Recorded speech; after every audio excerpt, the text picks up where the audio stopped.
മഖ്സദുൽ അഖ്സ എന്ന് പറയുന്ന ബൈത്തുൽ മുഖദ്ദസിനെ അല്ലാഹുവേ ഉമ്മത്തിനെ നിൻ്റെ ഔദാര്യം കൊണ്ട് പടച്ചവനെ പരിപൂർണമായും സ്വതന്ത്രമാക്കി തരണേ തമ്പുരാനെ. 6.5 ചതുരശ്ര കിലോമീറ്ററായിട്ട് ചുരുങ്ങി ഫലസ്തീൻ. നമ്മളൊന്ന് ചിന്തിക്കണം, നമ്മളൊക്കെ എത്രമാത്രം അനുഗ്രഹിക്കപ്പെട്ടവരാന്ന് ചിന്തിക്കണം. ഫലസ്തീനികൾ ഒരു തെറ്റും ചെയ്തിട്ടില്ല. അവർ ലാ ഇലാഹ ഇല്ലല്ലാഹ് മുഹമ്മദുർ റസൂലുള്ളാഹ് സ്വല്ലല്ലാഹു അലൈഹി വസല്ലം ഇത്രേ അവരുടെ ഭാഗത്തുനിന്ന് ഉണ്ടായിട്ടുള്ളൂ. വേറെ ഒരു കുഴപ്പം അവരുടെ ഭാഗത്തുനിന്നില്ല. അത് തന്നെയല്ലേ നമ്മളും കാണുന്നിടത്ത് വെച്ച് വെടിവെക്കുകയാണ്. നമ്മൾ എത്രയോ കണ്ടു ബഹുമാനികളെ.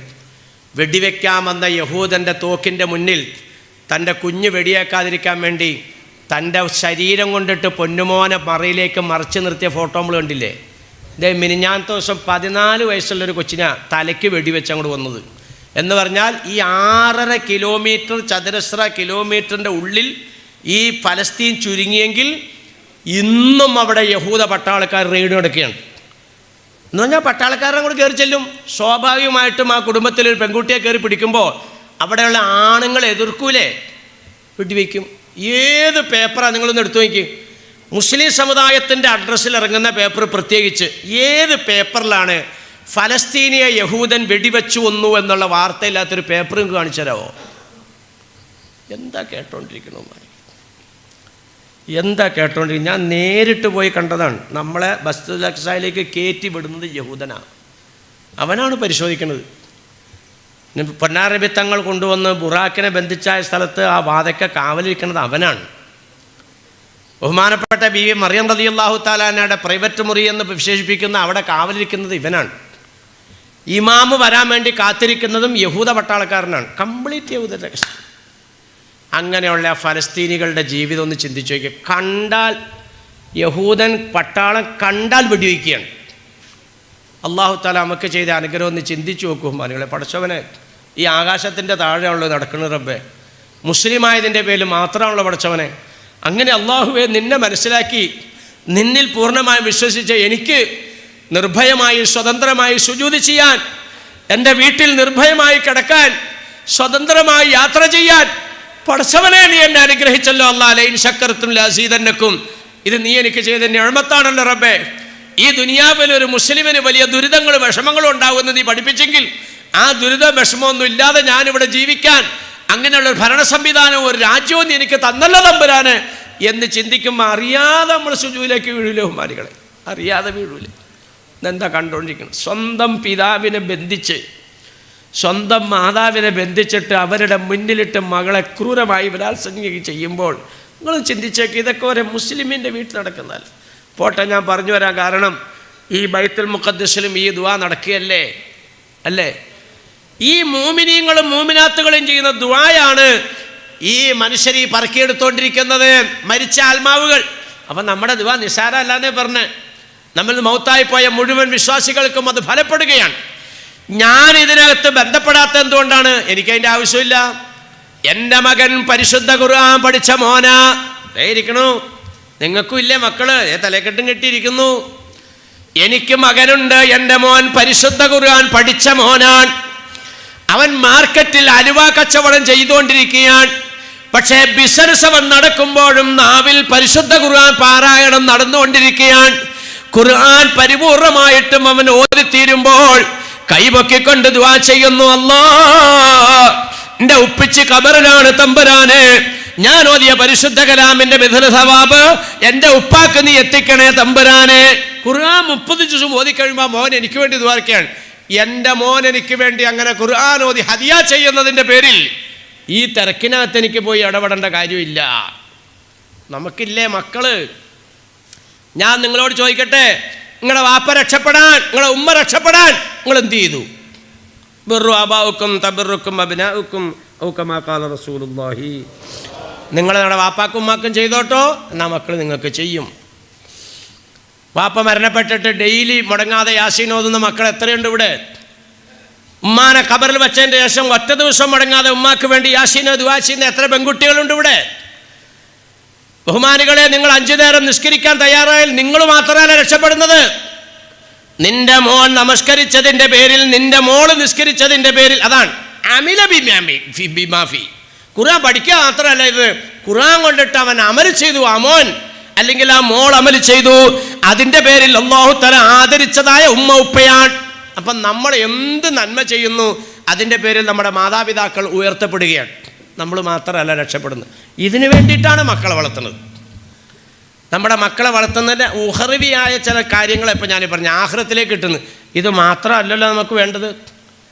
നമുക്ക് ഈ ദുനിയാവിൽ നിന്ന് മരിച്ചു പിരിയുന്നത് വരെ മക്കളുടെ സഹായവും സഹകരണമൊക്കെ വേണ്ടേ? മക്കളെ കൊണ്ടിട്ട് സഹായം തേടുന്ന അവരിൽ നിന്നിട്ടൊരു സഹായം പ്രതീക്ഷിക്കേണ്ട ഒരവസ്ഥ നമുക്കുണ്ടാകും എന്ന് പരിശുദ്ധ ഖുർആൻ പഠിപ്പിച്ചെന്ന ആയത്താണ് ഞാൻ നിങ്ങളുടെ മുമ്പിൽ ഓതി കേൾപ്പിച്ചത്. ഉമ്മായി ഉപ്പായിക്ക് എന്ന് പറഞ്ഞാൽ നമ്മുടെയൊക്കെ ജീവിതത്തിൻ്റെ ഘട്ടങ്ങൾ ഓരോന്നും മാറി മാറി വരുമ്പോൾ ആശകൾക്ക് മാറ്റം വരുമെന്നാണ് ഖുർആൻ പഠിപ്പിക്കണോ. അങ്ങനെ തന്നെയാണ് ഖുർആൻ പഠിപ്പിക്കണോ. അങ്ങനെയാണ്. എല്ലാ സമയത്തും ഒരേ ആഗ്രഹങ്ങളല്ല. അപ്പം നേരത്തെ പറഞ്ഞില്ലേ, മരിക്കാൻ കിടക്കുന്ന മനുഷ്യൻ അയാൾ സക്രാത്തിൻ്റെ അവസ്ഥയിലേക്ക് എത്തുമ്പോൾ അയാളുടെ ആശ എന്താണ്? ഖീലമൻ അറാഖ്, ആരാണ് എന്നെ ഒന്ന് മന്ദിരിക്കാനുള്ളത്? എന്നെ ഇവിടുന്ന് മെഡിക്കൽ കോളേജിലേക്ക് കൊണ്ടുപോകാനല്ല ഈ പറയണത്. ഇയാൾ ആവശ്യപ്പെടുന്നത് എന്താണ്? എന്നെ ആരാണെന്ന് മന്ദിരിക്കാനുള്ളത് മക്കളെ. പക്ഷെ നിങ്ങൾ ആരും ആ വാപ്പ വിളിച്ചു പറയുന്നത് കേൾക്കണില്ല, ഉമ്മ വിളിച്ചു പറയുന്നത് കേൾക്കണില്ല. നഹ്നു അഖ്റബു ഇലൈഹി മിൻകും വലാകിൻ ലാ തുബ്സിറൂൻ. ആ മനുഷ്യനിലേക്ക് നിങ്ങളെക്കാൾ അടുത്തുള്ളത് ഞാനാണെന്ന് റബ്ബ്. മരിക്കാൻ പോണ മനുഷ്യൻ്റെ ആശയതാണ് എന്നെ ആരാണെന്ന് മന്ദിരിക്കാനുള്ളതേ. സൂക്കടെ കിടക്കുന്ന ആളുടെ ആശയാണ് ഞാൻ ഓതി വെച്ച ആയത്ത്. ഞാൻ ഇതിൻ്റെ അർത്ഥം പറഞ്ഞുതരാം. അപ്പോൾ മരിക്കാൻ കിടക്കുന്ന ആളുടെ ആശ ഇതാണ്. ഇതുകൊണ്ടിട്ടാണ് പൊന്നാര നബി തങ്ങൾ പഠിപ്പിക്കുന്നത്, മരിക്കേണ്ട അടയാളങ്ങൾ കണ്ടു കഴിഞ്ഞാൽ യാസീൻ ഓതി മന്ദിരിക്കുക, റഅദ് ഓതി മന്ദിരിക്കുക. മരിക്കാൻ പോണ ആൾ ചോദിക്കണതാണ് എന്നെ ആരാ ഒന്ന് മന്ദിരിക്കാനുള്ളത്? ഈ 2 സൂറത്ത് ഓതി മന്ദിരിക്കണമെന്നാണ് ഞാൻ വിളിക്കുന്ന മക്കളോട് പറയാണ്. ഖുർആനകത്ത് 2 സൂറത്ത് അടയാളപ്പെടുത്തി വയ്ക്കുക. യാസീൻ സൂറത്തിനകത്തൊരു നൂല് വെക്കണം, റഅദ് സൂറത്തിനകത്തൊരു നൂല് വെക്കണം, അടയാളം. വാപ്പ തല്ലിപ്പിടക്കണത് കണ്ടാൽ ഉടനെ പോയി ഖുർആൻ എടുക്കണം. ഈ അടയാളം ഞാൻ വെക്കണമെന്ന് പറഞ്ഞതിനാന്ന്, ഈ ഖുർആൻ എന്ന് പറഞ്ഞ സാധനം എളുപ്പം അങ്ങനെ നോക്കിയാൽ കിട്ടണ സാധനമല്ല. അതങ്ങനെ നോക്കി അന്വേഷിച്ചൊക്കെ എടുത്തും കൂടി വന്ന് യാസീൻ എവിടെ ഉള്ളതെന്ന് എടുത്ത് ഇങ്ങനെ യാസീൻ ഇങ്ങനെ മറിച്ചുകൊണ്ടിരിക്കുമ്പോഴത്തേക്കും ഇവിടെ പണി തീരും. അതിനാണ് ഞാൻ പറഞ്ഞത് അടയാളം വയ്ക്കുക.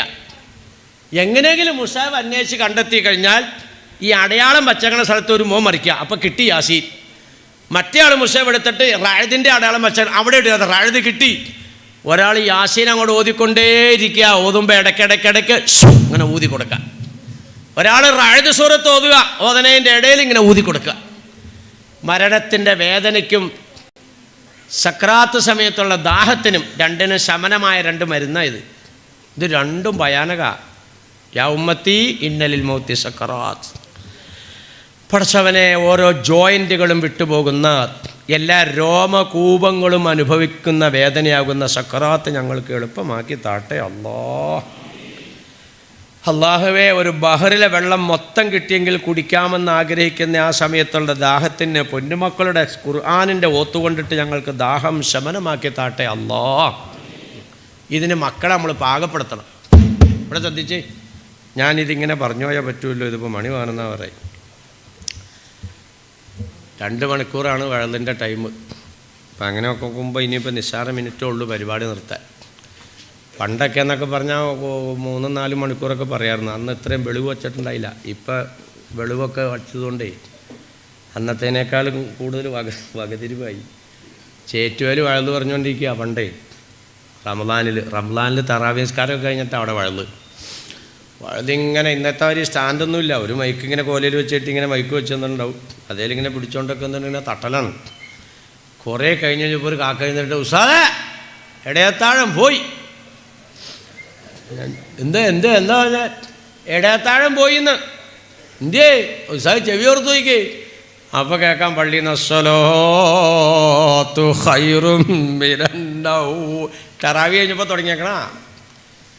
സുബഹിയായിട്ട് നിന്നിട്ടില്ല. അത് ആ കാലമാണ്. അന്ന് ഇത്രയും ബോധം ഇല്ല. ഇപ്പോൾ ഇച്ചിരി ബോധമൊക്കെ വച്ചതുകൊണ്ട് 2 മണിക്കൂർ കൂടുതലില്ല കേട്ടോ. അപ്പോൾ അതുകൊണ്ട് ശ്രദ്ധിച്ചോ, 2 മണിക്കൂറായാൽ പരിപാടി ക്ലോസ് ആവും.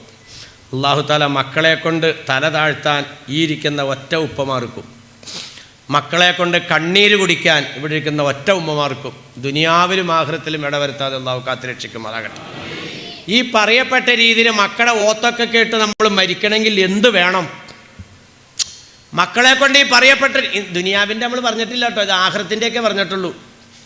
ദുനിയാവിൽ നമ്മുടെ മക്കളെ കൊണ്ട് നമ്മൾ എന്താ പ്രതീക്ഷിക്കുന്നതെന്നുള്ളത് ആയത്ത് ഓതുമ്പോൾ കിട്ടും. ഈ നിലവാരത്തിൽ നമ്മളെ മക്കൾ നാളെ ആഖിറത്തിലേക്ക് നമ്മൾ ഫലപ്പെടണമെങ്കിൽ എന്ത് ചെയ്യണം? മക്കളെ അള്ളാൻ്റെ ഹബീബ് പറഞ്ഞതായ ആ ശൈലിയിലൂടെ നമ്മൾ വളർത്തണം, അപ്പോഴേ കിട്ടുള്ളൂ. അടയ്ക്ക കൊണ്ടുവന്ന് കുഴിച്ചിട്ടിട്ട് തേങ്ങ ഉണ്ടാവണമെന്ന് പറഞ്ഞാൽ ഉണ്ടാവുമോ? അടയ്ക്ക കുഴിച്ചിട്ട് അടയ്ക്കമരം ഉണ്ടാവും, അടയ്ക്ക ഉണ്ടാവും. നമ്മുടെ മക്കളെ ഈ നിലയ്ക്ക് ഫലപ്പെടാവുന്ന നിലവാരത്തിലേക്ക് നമ്മൾ എത്തിച്ചിട്ടുണ്ടോ? ജനിച്ച അന്ന് മുതൽ 16ാമത്തെ വയസ്സ് എത്തുന്നത് വരെ ഒരാൺകുഞ്ഞിനെ പെൺകുഞ്ഞിനെ നിങ്ങൾക്ക് ഫലപ്പെടണമെങ്കിൽ ഇന്ന നിലവാരത്തിലൂടെ ഇന്ന ശൈലിയിലൂടെ നിങ്ങൾ കൊണ്ടുവരണമെന്ന് ലോകാനുഗ്രഹി നബീന റസൂലുള്ളാഹി തങ്ങൾ നമുക്ക് പഠിപ്പിച്ചെങ്കിൽ നമ്മളതിന് തയ്യാറുണ്ടോ?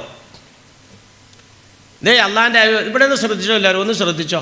ഇപ്പം മക്കളുള്ളവരുണ്ട്, പേരക്കുഞ്ഞുങ്ങളുള്ളവരുണ്ട്, ഇനി കല്യാണം കഴിക്കാൻ പോണവരുണ്ട്, ഒക്കെ ഉണ്ട് ഇതിനകത്ത്.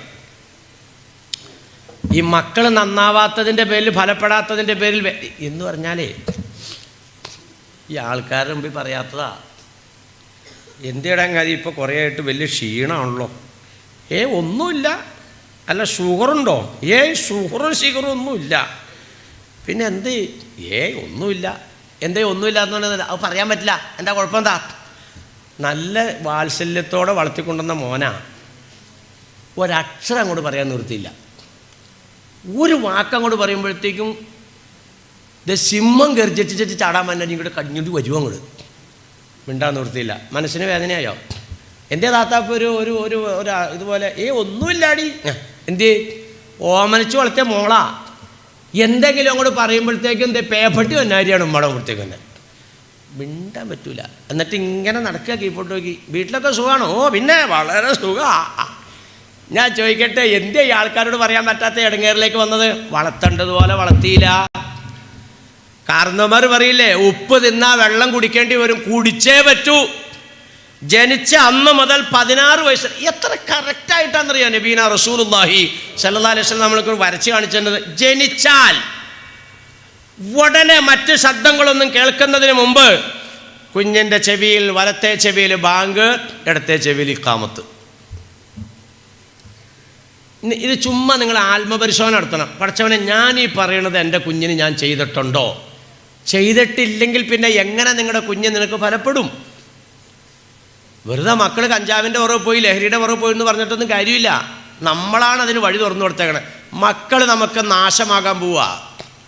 നമ്മൾ ഗുണത്തിന് വേണ്ടിയിട്ടേ ചെയ്യണമൊക്കെ, പക്ഷേ ഈ മക്കൾ കാരണമായിട്ട് നിങ്ങൾ നശിക്കാൻ പോവാണ്. ചുമ്മാ പറഞ്ഞാലേ ഇത്. മക്കൾ യഥാർത്ഥത്തിൽ ഷെയ്ത്താൻ വരെ നമ്മളിപ്പോൾ ഏറ്റവും കൂടുതൽ ഇടങ്ങേറാക്കണ പടപ്പല്ലേ ഈ മൂപ്പരി ഷെയ്ത്താൻ എന്ന് പറഞ്ഞ സാധനം. നാളെ മഹ്ശറിൽ നമുക്ക് എതിരിൽ അള്ളാൻ്റെ കോടതിയിൽ വാദിക്കൂല. അള്ളാൻ്റെ കോടതിയിൽ വാദിക്കുന്നത് നമ്മുടെ മക്കളാണ്. അല്ലാഹുമ്മ ആതിഹിം ളഅഫൈനി മിനൽ അദാബ്. പഠിച്ചവനെ, എൻ്റെ ഈ വാപ്പാക്കും ഉമ്മാക്കും എനിക്ക് തരുന്നതിനേക്കാൾ ഇരട്ടി ശിക്ഷ നൽകണേ അല്ലാ. മക്കളുടെ ഡിമാൻഡാ. വജഅൽഹുമാ തഹത അഖദാമിനാ.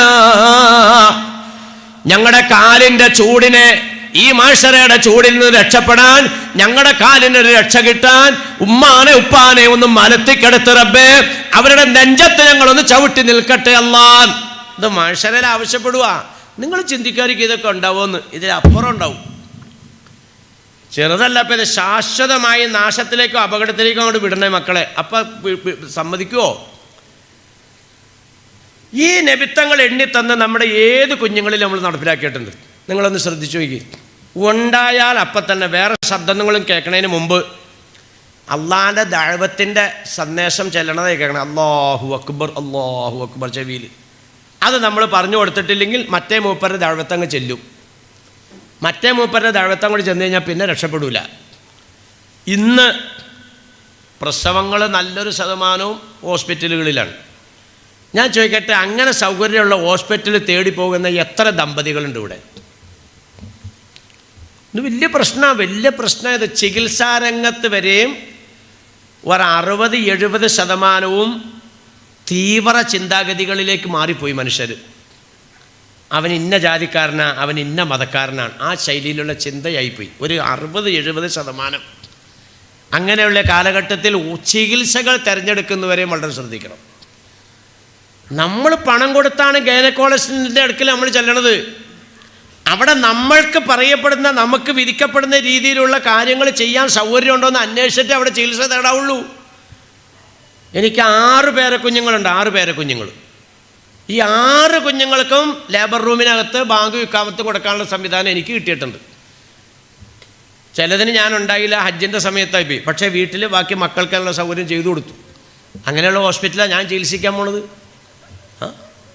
ആലുവയുടെ ഹൃദയഭാഗത്തുണ്ട് ഒരു നല്ല ഹോസ്പിറ്റൽ, നജാത്ത് എന്ന് പറഞ്ഞിട്ട്.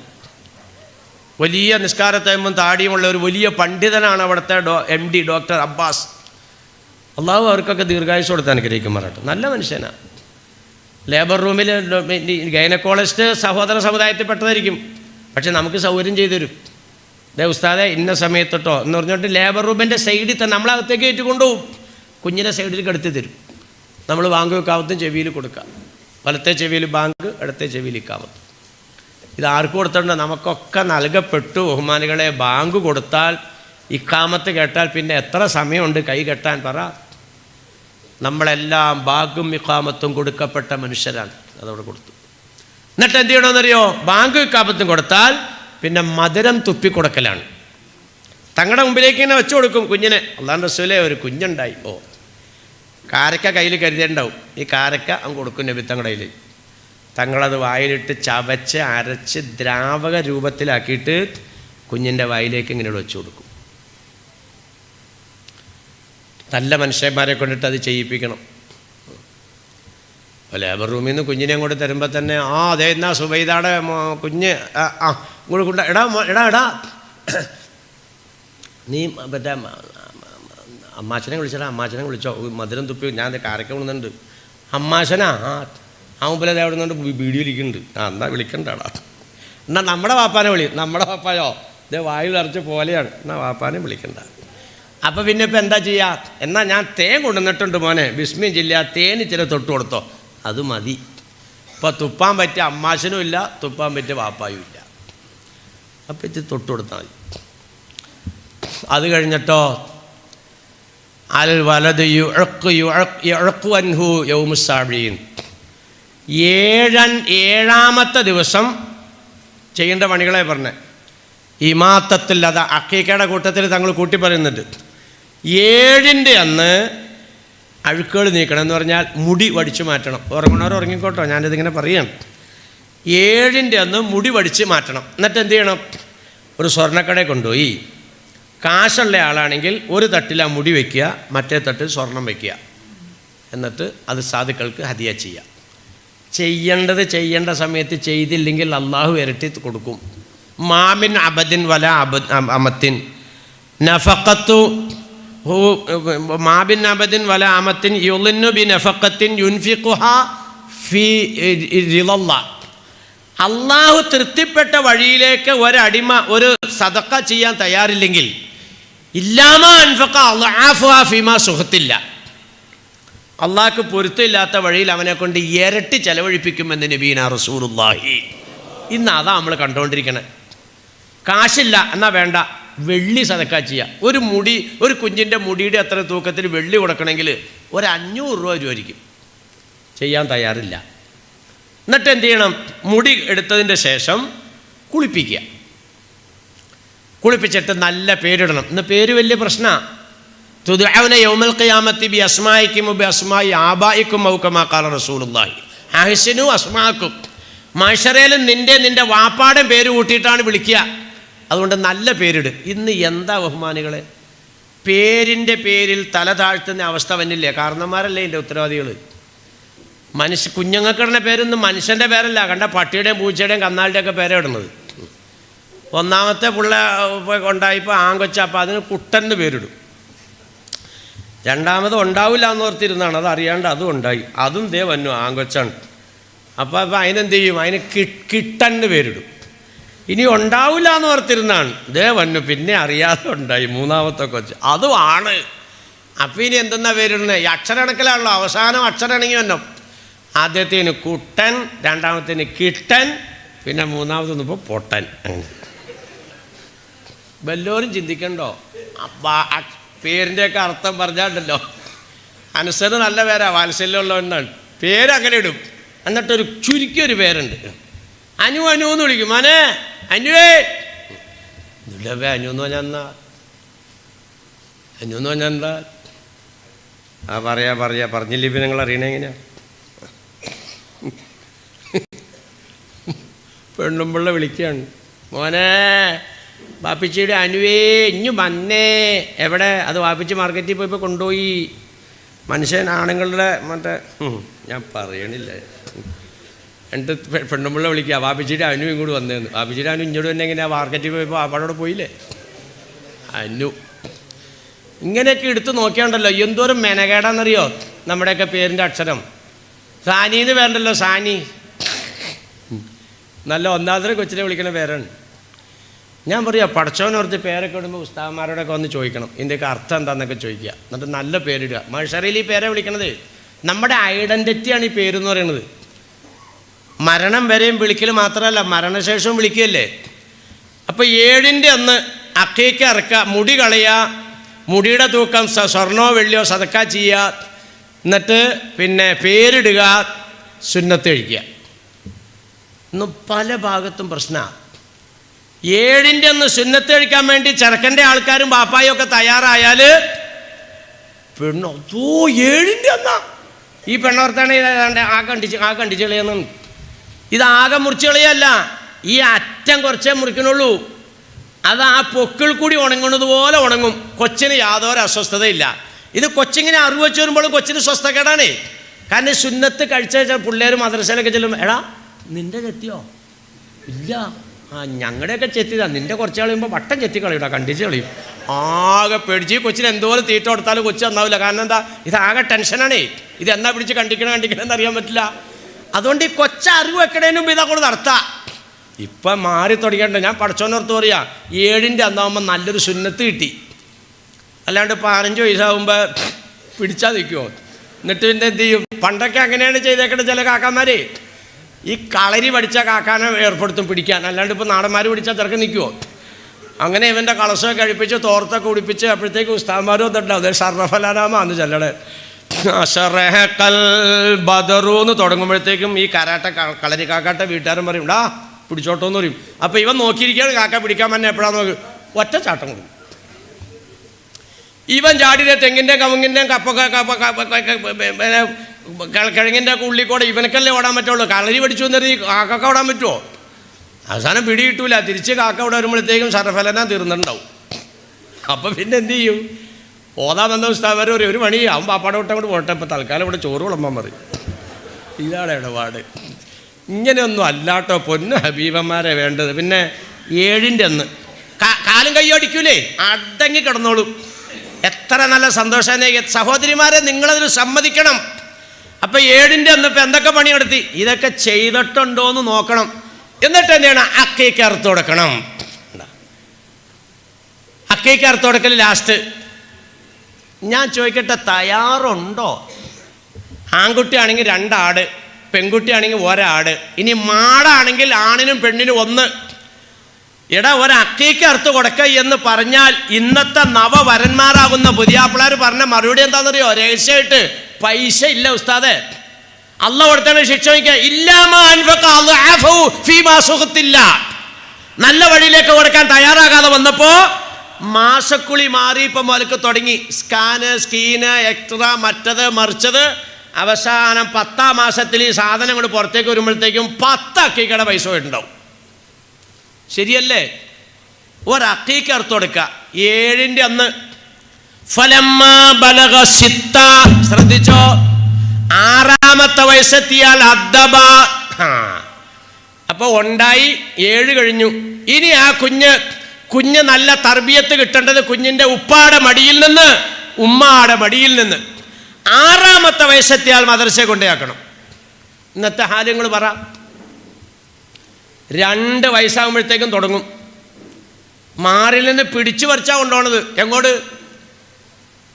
എങ്ങോട്ടാ കൊണ്ടുപോകണത് ബഹുമാനികളെ? നമ്മുടെ മക്കളെ നമ്മൾ കൊണ്ടുപോകേണ്ട ശൈലിയിൽ കൂടെ കൊണ്ടുപോകുന്നുണ്ടോ നമ്മൾ ആത്മപരിശോധന നടത്തുക. 6-ാമത്തെ വയസ്സിൽ ഒരു കുഞ്ഞിനെ അദബ് പഠിപ്പിക്കണമെന്ന് പറഞ്ഞെങ്കിൽ പരിശുദ്ധ ഖുർആൻ പഠിക്കാൻ കൊണ്ടുവന്നാക്കണമെന്ന് ഞാൻ പടച്ചോനോർത്ത് നിങ്ങളോട് പറയാണ്. നിങ്ങൾ 2-ാമത്തെ വയസ്സിൽ കൊണ്ട് ആക്കണമെങ്കിൽ ആക്കിക്കോ. ബാവുസിലാറില്ല, ഇപ്പോൾ ജിബിരിൽ അലൈഹി സ്വലാം എന്ന് പറഞ്ഞാലും ഇപ്പോൾ ജനം അംഗീകരിക്കാത്ത അവസ്ഥയിലേക്ക് എത്തി. നിങ്ങൾ കൊണ്ടുപോകണമെങ്കിൽ കൊണ്ടുപോയി ആക്കിക്കോ, ഏത് മീഡിയത്തിലേക്ക് നിങ്ങൾ കൊണ്ടുപോയി ആക്ക്. പക്ഷെ ആക്കുന്നതിന് മുമ്പ് ഒരു നല്ല മനുഷ്യൻ്റെ അടുത്തുകൊണ്ടിട്ട് ഒരു ബിസ്മില്ലാഹിർ റഹ്മാനിർ റഹീം പറഞ്ഞു കൊടുക്കുക. അത് ആ കുഞ്ഞിനെ കൊണ്ടിട്ട് പറഞ്ഞ് എഴുതിപ്പിച്ചതിൻ്റെ ശേഷം കൊണ്ടുപോയി എവിടെയെങ്കിലും കൊണ്ടുപോയാക്കുക. ഇന്ന് എത്രയോ നല്ല മനുഷ്യന്മാരുണ്ട് നമ്മുടെ ഇടയിലൊക്കെ ഇങ്ങനെ ബിസ്മില്ലാഹിർ റഹ്മാനിർ റഹീം പറയാൻ. ഇത് ചെറിയ കാര്യമാണോ? റൂഹുല്ലാഹി നബീന ഈസാ അലൈഹിസ്സലാത്തു വസ്സലാം സഹാബാക്കളോടൊപ്പം ഒരു വഴിയിലൂടെ നടക്കുമ്പോൾ ഒരു ഖബറിൻ്റെ അടുക്കൽ നിന്നിട്ട് പറയുന്നു, സഹാബത്തെ, ഈ ഖബറാളി വല്ലാത്ത അദാബിലാണല്ലോ. അത് പറഞ്ഞുകൊണ്ടിട്ട് അവർ മുന്നോട്ട് പോയി. കുറേ ദിവസങ്ങൾ കഴിഞ്ഞ് തിരിച്ചാ വഴി വരുമ്പോൾ ഖബറാളിയുടെ അവസ്ഥ മാറി. വല്ലാത്ത അനുഗ്രഹം കൊണ്ട് ആ മനുഷ്യനെ പൊതിയപ്പെട്ടിരിക്കുന്നു. മഹാനായ ഈസാ നബി അലൈഹി സ്വലാത്തു വസ്സലാം സുജൂദിലേക്ക് വീണു. റബ്ബേ, ഏതാനും ദിവസം മുമ്പ് ഞങ്ങൾ ഈ വഴിയെ പോകുമ്പോൾ വല്ലാതെ അദാബിലായിരുന്ന ഈ ഖബറാളി ഇപ്പൊ അനുഗ്രഹം കൊണ്ട് പൊതിയപ്പെട്ടല്ലോ തമ്പുരാനെ. ഇതിന്റെ കാരണം എന്തെന്ന് എനിക്ക് അറിയിച്ചു തരണേ അല്ലാഹ്. സുജൂദിൽ കിടന്ന് ദുആ ചെയ്യുമ്പോൾ മുഖറബായ മലക്ക് ജിബ്രീൽ, നബിയേ, ഈ മനുഷ്യൻ മരണപ്പെടുമ്പോൾ ഭാര്യ ഗർഭവതിയാണ്. പ്രസവിച്ചതായ കുഞ്ഞിനെ 6 വയസ്സെത്തിയപ്പോൾ ഒരു ആലിമിന്റെ അടുക്കൽ കൊണ്ടുപോയി എത്തിച്ചു. എന്നിട്ട് പറഞ്ഞു, ഉസ്താദ്, എന്റെ ഈ പൊന്നുമോൻ യത്തീമായ മോനാണ്. ഈ മോനക്ക് അല്ലാഹുവിന്റെ കലാമ് പഠിപ്പിക്കാൻ ഞാൻ അങ്ങേ ഏൽപ്പിക്കുകയാണ്. ഉസ്താദ് ആ കുഞ്ഞിനെ മുന്നിലിരുത്തി. ആ മനുഷ്യൻ പറഞ്ഞു കൊടുത്തു, ബിസ്മില്ലാഹിർ റഹ്മാനിർ റഹീം. മോനെ, ഈ വാചകം നീ പറയണ കുഞ്ഞ്. അല്ലാഹു പരമകാരുണ്യകനും കരുണാനിധിയുമായ റബ്ബേ, നിന്റെ നാമത്തിൽ നിന്റെ കലാമിനെ പഠിക്കാൻ ഞാൻ തുടങ്ങുന്നു തമ്പുരാനെ. ഇതാണ് ഇതിന്റെ അർത്ഥം. ഇത് പറമോനെ എന്ന് ഉസ്താദ് പറഞ്ഞു കൊടുത്തപ്പോൾ ആ കുരുന്നുമോൻ അതിന്റെ കിളുന്ത് നാവ് കൊണ്ട് പറഞ്ഞു, ബിസ്മില്ലാഹിർ റഹ്മാനിർ റഹീം.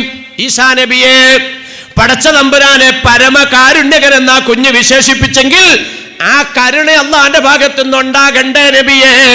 ആ കരുണ തമ്പുരാൻ പ്രകടിപ്പിച്ചത് ആ കുഞ്ഞിന്റെ പിതാവിന് അല്ലാഹു തആല പൊറുത്തു കൊണ്ടിട്ടാണ് എന്ന് ബഹുമാനപ്പെട്ട മുഖറബായ മലക്ക് ജിബ്രീൽ. കുഞ്ഞ് ബിസ്മില്ലാഹിർ റഹ്മാനിർ റഹീം എന്ന് പറഞ്ഞപ്പോൾ വാപ്പാക്ക് അല്ലാഹു സുബ്ഹാനഹു വ തആല പൊറുത്തു. മക്കളുടെ ഇൽമിന്റെ പവറായത്. ഞാൻ ചോദിക്കട്ടെ പെങ്ങന്മാരെ, 10 മാസം ചുവന്ന് നൊന്തുപെറ്റ നിന്റെ മോനെ കൊണ്ട് ഒരു ബിസ്മി പറയിപ്പിച്ചാൽ നിനക്ക് കിട്ടുന്ന നേട്ടം എത്രേ? നിങ്ങൾ ഇംഗ്ലീഷിൻ്റെ പുറകെ പോകണ്ടെന്നൊന്നും ഞങ്ങളാരും പറയണമൊന്നുമില്ല. ആൾക്കാരൊക്കെ ഉസ്താദന്മാരുടെ തലയിലേക്കാണ് കയറണേ, നിങ്ങൾ ഇംഗ്ലീഷ് പഠിപ്പിക്കണില്ല. ഞാൻ ചോദിക്കട്ടെ, ഈ അടുത്ത കാലത്ത് അബുൽ ഹസൻ അലി നദ്വി ഒരു വർത്താനം പറഞ്ഞല്ലോ. ബ്രിട്ടീഷുകാരുടെ ഭരണകാലത്താണ് ആലിമീങ്ങൾ പറഞ്ഞത് നിങ്ങൾ ഇംഗ്ലീഷ് പഠിപ്പിക്കല്ലേ. എന്തേ ഇംഗ്ലീഷ് പഠിപ്പിക്കല്ലേ എന്ന് പറഞ്ഞത്? അബുൽ ഹസൻ അലി നദ്വി പറഞ്ഞിട്ട് കൊല്ലം നിസ്സാരമായിട്ടുള്ളൂ. അദ്ദേഹം എന്താ പറഞ്ഞതറിയോ? നിങ്ങളുടെ ഒറ്റ മക്കളെ സ്കൂളിലേക്ക് വിടണ്ട. അബുൽ ഹസൻ അലി നദ്വി മഹാനവറുകളുടെ പിന്നാലെ സിറാത്ത് കടക്കാൻ അള്ളാഹു നമുക്ക് ഭാഗ്യം തന്ന് അനുഗ്രഹിക്കുമാറാണ്. വലിയ മനുഷ്യനല്ലേ, ലോക പണ്ഡിതൻ. ആ മനുഷ്യൻ പറഞ്ഞ് ഇംഗ്ലീഷ് പഠിപ്പിക്കണ്ടെന്നല്ല, നിങ്ങളുടെ മക്കളെ സ്കൂളിലേക്ക് വിടണ്ട. എന്തേ? വടക്കേ ഇന്ത്യയിലെല്ലാം കുരുന്നു മക്കളിലേക്ക് വർഗീയ ചിന്താഗതികൾ കയറ്റുന്നതിന് പാഠപുസ്തകങ്ങൾ വർഗീയവൽക്കരിച്ചപ്പോൾ അബുൽ ഹസൻ അലി നദ്വി ഒരു ഒറ്റ ഓർഡർ ഇട്ടു, ഒറ്റ കുട്ടികളെയും പള്ളിക്കൂടത്തിലേക്ക് വിടണ്ട. പള്ളിക്കൂടത്തിൽ ചെന്നാലല്ലേ ഇപ്പം ഇത് പഠിക്കുള്ളൂ. പാഠപുസ്തകം തിരുത്തി കേന്ദ്ര ഗവൺമെന്റ്. ഈ തിരുത്താൻ വച്ചതിൽ നിന്നും പരിപൂർണമായിട്ടും പിന്മാറി. ഇത് തന്നെയാണ് ബ്രിട്ടീഷുകാരുടെ കാലഘട്ടത്തിൽ ഉലമാക്കൾ പറഞ്ഞത്, മക്കളെ നിങ്ങൾ ഇംഗ്ലീഷ് പഠിപ്പിക്കേണ്ട. എന്തേ? അന്ന് ഇംഗ്ലീഷ് പഠിപ്പിക്കുന്ന സംവിധാനം വെള്ളക്കാരുടേതാണ്. വെള്ളക്കാരുടെ വേരിവിടെ ഉറക്കണ്ട, അവരിവിടുന്ന് നാട് കടക്കട്ടെ, അതിനവരുടെ ഭാഷയുടെ എതിരുണ്ടായിട്ടല്ല. അത് തങ്ങൾ പഠിപ്പിക്കുന്ന എല്ലാ ഭാഷയും പഠിക്കണമെന്നാണ്. എല്ലാ ഭാഷയും പഠിച്ചാൽ ഒരു ഭാഷ പഠിക്കുന്നവൻ്റെ ചതിയിൽ നിന്ന് രക്ഷപ്പെടാം. അപ്പം എല്ലാം പഠിക്കാൻ പ്രോത്സാഹിപ്പിച്ച മതമാണ് പരിശുദ്ധ ഇസ്ലാം. ഇംഗ്ലീഷ് ആരും പഠിപ്പിക്കണ്ടെന്ന് പറയണില്ല. പക്ഷേ എൻ്റെ ബഹുമാനപ്പെട്ട സഹോദരിമാരെ, നിങ്ങൾക്കിന്നിപ്പോൾ എന്തിനാണ് ഉത്സാഹം കാണുന്നത്? മദ്രസയിലാക്കാനാണോ അതെയോ ഇംഗ്ലീഷ് പഠിപ്പിക്കാനാണോ? സ്കൂൾ അങ്ങോട്ട് അടച്ചാൽ അടക്കണതിന് മുമ്പ് തന്നെ തീരുമാനമെടുക്കും, ഇത്രാം തീയതി നമുക്ക് ടൂർ പോകാം, ഇത്രാം തീയതി വെല്ലുപ്പാട് എടുത്തു പോകാം, ഇത്രാം തീയതി വെല്ലുമാട് എടുത്തു പോകാം. എല്ലാ വിരുന്നും എല്ലാ ടൂറും സ്കൂൾ അടച്ചാൽ പിന്നെ തകൃതിയാണ്. എന്തേ? സ്കൂൾ മുടക്കിയിട്ട് എന്തേ പോകാൻ പറ്റൂല. അപ്പോൾ വല്ല പരിഗണനയും ഈ മതവിജ്ഞാനത്തിനുണ്ടോ?